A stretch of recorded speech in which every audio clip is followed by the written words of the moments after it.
Oke, jadi ini podcast yang mungkin paling ditunggu sama kalian semua. Gimana caranya ngelihat Bitcoin dari sudut pandang agama Islam?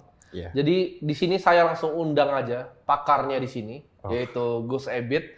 Jadi Siap. mungkin kan teman-teman ini kan banyak mungkin punya ustadz dakwah masing-masing favorit ya. Iya, iya, Banyak yang mungkin menanyakan kredibilitas begitu. iya, Jadi mungkin Gus Ebit bisa ceritakan sedikit kira-kira seperti apa sepak terjangnya Gus Ebit. iya.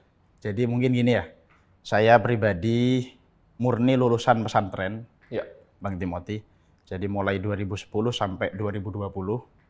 Pas ketika di pesantren saya itu ya insya Allah termasuk pesantren terbesar mungkin ya di Indonesia ini, ada di Kediri. Ini saya waktu tahun 2017 sempat dikasih amanah untuk menjadi Dewan Pengawas Syariah. Oke. Yang itu berkaitan dengan hukum-hukum transaksi dalam agama Islam. Kita sampai dilatih MUI dan lain sebagainya gitu loh ya. Dan itu saya dikasih amanah merumuskan suatu konsep akad dalam waktu itu koperasi ya. Waktu itu koperasi yang rata-rata kalau kita lihat koperasi ini kan identik dengan riba dan lain sebagainya. Gitu ya.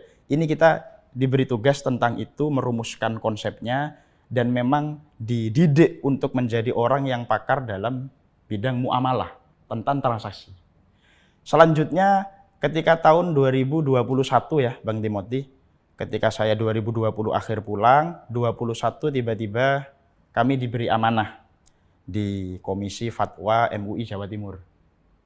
Dan itu insya Allah kami tiba-tiba viral waktu itu karena termasuk anggota Komisi Fatwa termuda waktu itu. Oke. Yang waktu itu saya masih usia 25-26, 25 lah. 25-26 sudah 25, jadi 26. Anggota Komisi Fatwa di MUI di ya? MUI. Oke. Sedangkan waktu itu teman-teman kami sudah ada yang usia 40, 50 gitu loh ya. Kita membahas tentang berbagai macam problematika hukum Islam.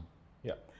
Lalu ketika tiba-tiba banyak sekali yang memberi atensi pada saya pribadi di media sosial, khususnya di Instagram ya. Saya lihat itu, orang yang mengkaji tentang hukum Islam sudah banyak. Tentang hukum Islam ibadah ini sudah ada beberapa. Tentang hukum Islam yang bersifat dakwah dan motivasi keislaman sudah banyak. Saya cari, sedangkan prinsip dakwah itu kan mengisi ruang kosong. Kita mana, ruang kosong mana yang perlu kita isi? Oh ternyata yang perlu kita isi adalah ruang dalam fikih muamalah. Fikih tentang ekonomi, tentang transaksi dan lain sebagainya. Ya. Dan itu bisa jadi merupakan jembatan saya ya mungkin ya untuk mengkaji beragam problematika hukum